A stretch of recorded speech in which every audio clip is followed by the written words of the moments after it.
आप सभी के लिए जय माता दी, जय श्री कृष्ण। आज इस भाग में हम आपके साथ चर्चा करेंगे कारण पिशाचिनी साधना के बारे में।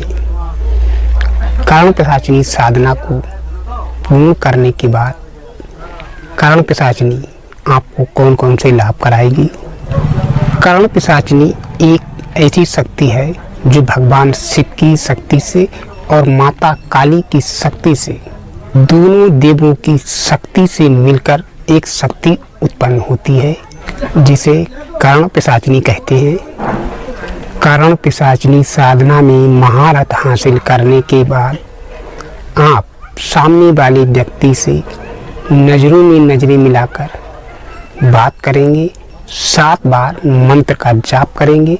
उसके बाद सामने वाला व्यक्ति आपके प्रभाव में आ जाएगा। आप सामने वाले से जिस भी कार्य के लिए कहेंगे वह उस कार्य के लिए मना नहीं करेगा। इसे वशीकरण भी कह सकते हैं। इसके बाद नंबर 2, कारण पिशाचिनी साधना को सिद्ध करने के बाद आपके कानों के अंदर आवाजें आने लगेंगी। यही साधना आपको भूतकाल, भविष्यकाल, वर्तमान तीनों क्रियाओं के बारे में ज्ञात कराएगी। इस साधना को सिद्ध करने के बाद आप सामने वाले व्यक्ति का नाम लेंगे और उसके बारे में जो कुछ भी आपको जानना है वह आपके कानों में कारण पिशाचिनी शब्दों के द्वारा बता देगी। आपको सामने वाले व्यक्ति के बारे में सब कुछ मालूम हो जाएगा। इसके बाद नंबर 3, अंकोल के तेल का दीपक जलाकर दीपक को अपने से कुछ दूरी पर रख दे और अपनी दृष्टि को दीपक की लौ पर केंद्रित करना है। उसके बाद कमरे के अंदर बैठकर कारण पिशाचिनी का आवाहन करें तो कारण पिशाचिनी आपके समक्ष प्रकट हो जाएगी और यथा योग्य आपका कार्य करेगी। कारण पिशाचिनी कोमलता की भावना के अतिरिक्त सभी मनोकामनाएं पूर्ण करती है। कारण पिशाचिनी साधना करने के बाद साधक के अंदर तामसी भाव अधिक बढ़ जाता है। कारण पिशाचिनी साधना को करने के बाद आप अपने शत्रुओं को परास्त कर सकते हैं।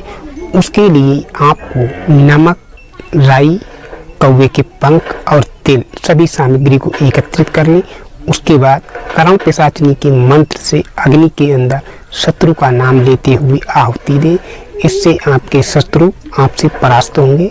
कारण पिशाचिनी साधना को करने के लिए आपको जिस जगह का चयन करना है वह निर्जन वन, ग्राम से दूर, जिस स्थान पर कोई आता जाता ना हो। समय अर्धरात्रि में आप इस साधना को अर्धरात्रि के समय शुरू करेंगे। आपका मुख पश्चिम की तरफ होना चाहिए।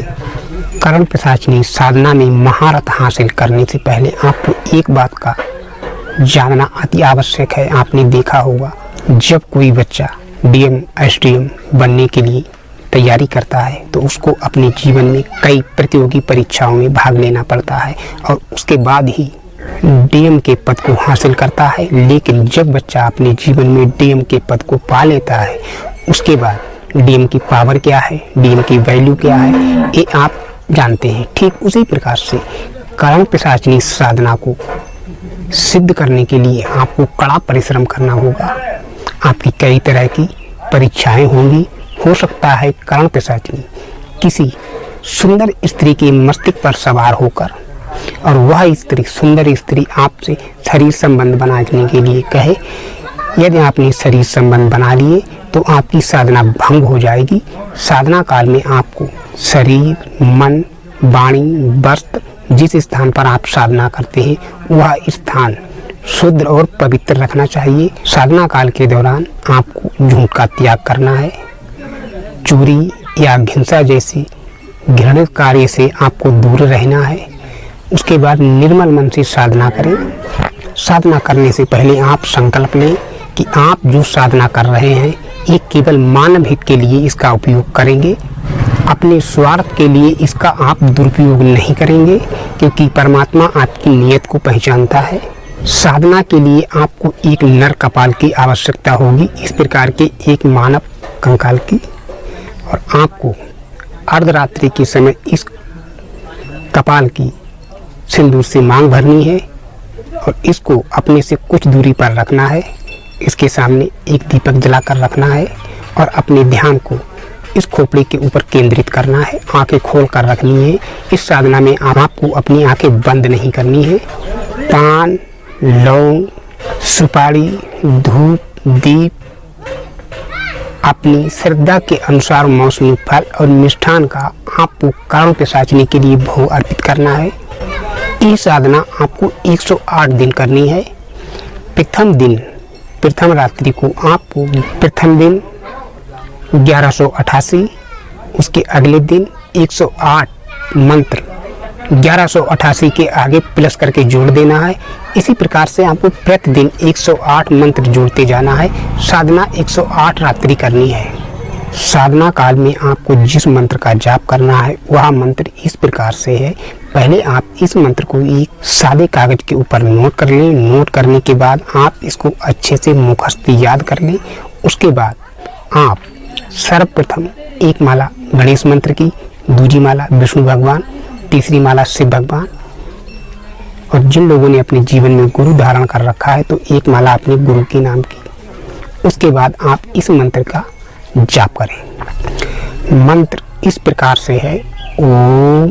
आपको जब ओम का उच्चारण करना है तो लंबा करके, एक साथ धीरे से नहीं, ओम इस प्रकार से नहीं, ओम इस प्रकार से आपको ओम का उच्चारण लंबा करके उसके बाद आगे के शब्दों को धीरे से बोलना है। ओम हम कम कम कम क्रीम फट स्वाहा। इस मंत्र का आपको साधना के समय जाप करना है। जब भी कर्ण पिशाचनी साधना के समय आपके समक्ष प्रकट हो तो आप उससे वचन लें कि वह कभी आपका नुकसान नहीं करेगी, और आप भी उसको वचन दें कि आप इस साधना से केवल मानव हित के लिए ही उपयोग करेंगे।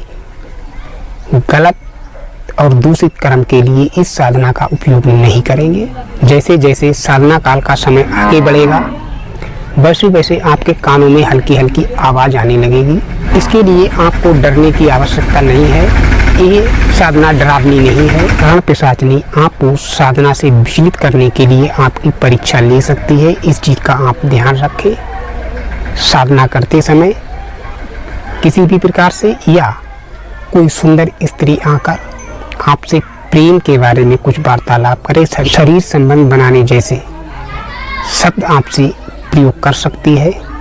इस चीज़ का आप ध्यान रखें। आपको अपने मन को पूर्ण रूप से कंट्रोल करके रखना है। साधना काल के दौरान आप हर स्त्री को माँ की दृष्टि से देखें, तभी आप इस साधना में पूर्ण रूप से महारत हासिल कर पाएंगे। इस साधना को पूर्ण करने के लिए आपको परिश्रम करना होगा और उसके बाद आपके पास शिव और काली की ही एक प्रचंड और उग्र शक्ति प्राप्त हो जाएगी। और इसी के साथ हम आप सभी से अनुमति चाहेंगे। आप सभी के लिए जय माता दी, जय श्री।